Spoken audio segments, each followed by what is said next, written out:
এই মুহূৰ্তত জনাইছো এটা ব্ৰেকিং নিউজ। নগাঁৱৰ উৰিয়াগাঁও বাইপাছ চকত শোকাবহ পথ দুৰ্ঘটনা। শোকাবহ দুৰ্ঘটনাটোত মৃত্যু হয় গোমুঠা গাঁৱৰ এটি 6 বছৰীয়া কণমানি শিশুৰ।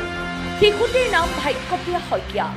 মাতৃৰ লগত স্কুটিৰে বিদ্যালয়ৰ পৰা কিতাপ আনিবলৈ যাওঁতেই এখন ডাম্পাৰে পিছফালৰ পৰা খুলিওৱাৰ ফলত দুৰ্ঘটনাটো সংঘটিত হয়। উন্নত চিকিৎসাৰ বাবে গুৱাহাটীলৈ গৈ থকা অৱস্থাতে মৃত্যু হয় শিশুটিৰ। দুৰ্ঘটনা সংঘটিত কৰা ডাম্পাৰখন নগাঁৱৰ যান-বাহন আৰক্ষীয়ে জব্দ কৰিছে। জনাইছো এটা ব্ৰেকিং নিউজ। নগাঁৱৰ উৰিয়াগাঁও বাইপাছ চকত শোকাবহ পথ দুৰ্ঘটনা। শোকাবহ দুৰ্ঘটনাটোত মৃত্যু হয় গোমুঠা গাঁৱৰ এটি 6 বছৰীয়া কণমানি শিশুৰ। শিশুটিৰ নাম ভাগ্যপ্ৰিয়া শইকীয়া। মাতৃৰ লগত স্কুটিৰে বিদ্যালয়ৰ পৰা কিতাপ আনিবলৈ যাওঁতেই এখন ডাম্পাৰে পিছফালৰ পৰা খুলিওৱাৰ ফলত দুৰ্ঘটনাটো সংঘটিত হয়।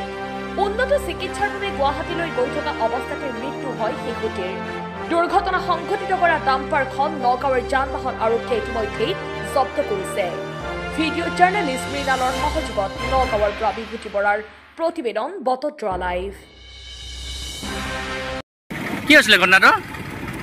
দাদা আমি মানে দেখাত দুইখন গাড়ী এফালৰ পৰাই আহি আছিলে। স্কুটিখন আগত আহিছে, ডাম্পাৰখন পিছত আহিছে। মানে বেছি স্পীডো নাছিল, মানে স্কুটিখন মানে পিছলৈ নোচোৱাকৈ ধৰি লওক ফটকৈ কাটি দিলে নেকি। আমি ইমান সম্ভৱ দেখা নাছিলোঁ দেই, অনুমান কৰি কৈছোঁ। মানে সেই ঘূৰাই দিওঁতে চাগে ডাম্পাৰখনে বেক চাইডটো লাগি গ'ল, লাগি যোৱাতে স্কুটিখন এনেকৈ পৰি পেলাই ছোৱালীজনী গাৰ ওপৰত পৰি গ'ল। তাৰপিছত আমি গৈ উঠাই কৰি আমি ডাম্পাৰখন আগত গৈ ৰাখিলোঁ। তাৰপিছত স্কুটি ছোৱালীজনীক অঁতৰাই পেলাই আমি আনি পেলাই ইয়াত ধুনীয়াকৈ উঠাই কৰি আমি মানে চকুদি নাছিল মানে। ডাম্পাৰখনত কি আছিলে? ডাম্পাৰখন খালী আছিলে, কিবা চেইন গেবেল আছিলে। চেইন গেবেল আছিলে। আৰু ছোৱালীজনী ইয়াতে কিবা হ'ল নেকি? মাত কথা আছিলে? ইয়াতে মাত কথা আছিলে অলপ। তাৰপিছতহে তেওঁক মানে গুৱাহাটীলৈ ৰেফাৰ কৰিছে বুলি শুনা পাইছিলোঁ পিছত। তাৰপিছত আধা ৰাস্তাত ঢুকাইছে বুলি গম পাইছোঁ। এখন কোন ঠাই? এখন গোমুঠা গাঁও। ঘটনা কি হৈছিলে? গোমুঠা গাঁও মানে তাই স্কুললৈ সৰু ছোৱালীজনীৰ বাচ্ছাটো লৈ গৈছিলে। আজি কিতাপ দিয়া দিন। লৈ যাওঁতে তাই 10টা 10:30মান বজাত উৰিয়াগাঁও বাইপাছত বিপৰীত মুখৰ পৰা আহি থকা এখন ডাম্পাৰ ক্ৰচিং হওঁতে স্কুটিখনত লাগি পেলাই মানে দুইটা চিটিকি পৰি তাৰপিছত তাই বাচ্ছাটোৰ গাত মানে স্কুটিখন পৰি গ'ল। পৰি যোৱাৰ লগে লগে তাই তেতিয়ালৈকে মাত কথা আছিলে। লগে লগে স্থানীয় লোকে গুৱাহাটীলৈ লৈ গুচি গ'ল। মানে কপিল নাৰ্ছিং হোম নিছিলে, তাত কোনো চিলড্ৰেন ডক্টৰ নাছিলে, সেইকাৰণে তেওঁলোকে গুৱাহাটীলৈ অফাৰ কৰিছে।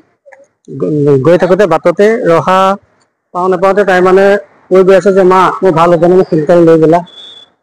তাই গৈ থাকোঁতে অকস্মাত বোলে টোপনি ধৰা নিচিনাকৈ তাই আঁজি দিলে। দিয়াৰ লগে লগে সেইখন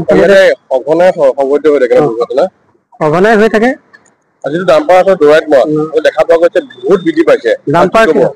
ডাম্পাৰখিনি অলপ বন্ধ কৰিব লাগে প্ৰশাসনৰ ফালৰ পৰা, লাহে লাহে চলাব লাগে।